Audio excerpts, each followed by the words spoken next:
Avons-nous déjà envisagé si le déchet que nous générons peut être transformé ou réutilisé dans un autre format ou domaine d'application? Peut-on donner une seconde vie ou revaloriser le déchet que nous générons? En Europe, seuls 100% de la valeur d'origine de matériaux et de l'énergie utilisée sont réutilisés. L'économie circulaire est un modèle économique visant à préserver le plus longtemps possible la valeur des ressources. Ces modèles aspirent donc à transformer un modèle linéaire axé sur l'extraction, la fabrication et l'élimination de produits visés par les processus en un modèle plus régénératif, circulaire et fermé, capable de gérer plus efficacement les ressources naturelles tout au long du cycle de vie des produits et de leurs dérivés. Ainsi, dans cette optique, le déchet passe du statut de coût collatéral à celui de source de ressources, tant pour l'entreprise elle-même que pour l'économie en général.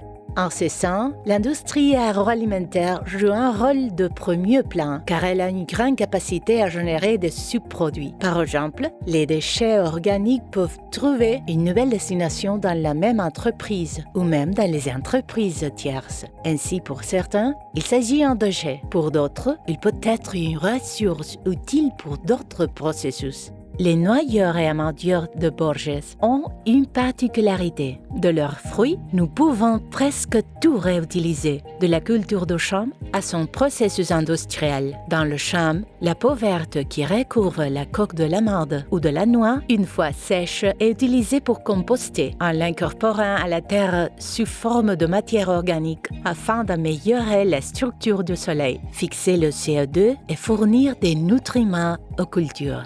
Le reste de la taille, qui est traditionnellement brûlé pour éviter qu'il ne devienne un nid de parasites et de maladies, à Borges se voit offrir un nouveau départ en fabriquant de la cellulose. Une fois la première peau retirée, deux autres sous-produits sont obtenus du processus de production. D'une part, la coquille, qui en raison de cette valeur calorifique est principalement destinée à la biomasse en remplacement d'autres combustibles fossiles. Chez Borges, nous produisons chaque année 12 000 tonnes de coquilles d'amande avec notre broyeur, ce qui contribue à valoriser une ressource énergétique au lieu des énergies fossiles et à devenir une ressource renouvelable et durable.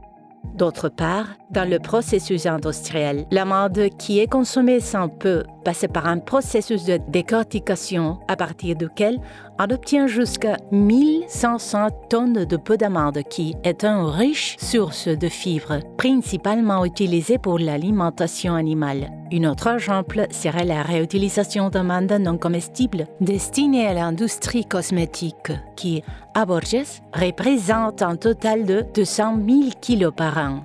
Notre environnement a de ressources limitées et il est de la responsabilité de chacun de continuer à optimiser les ressources dans notre vie quotidienne pour transformer plus durablement nos activités et évoluer vers un modèle d'économie circulaire.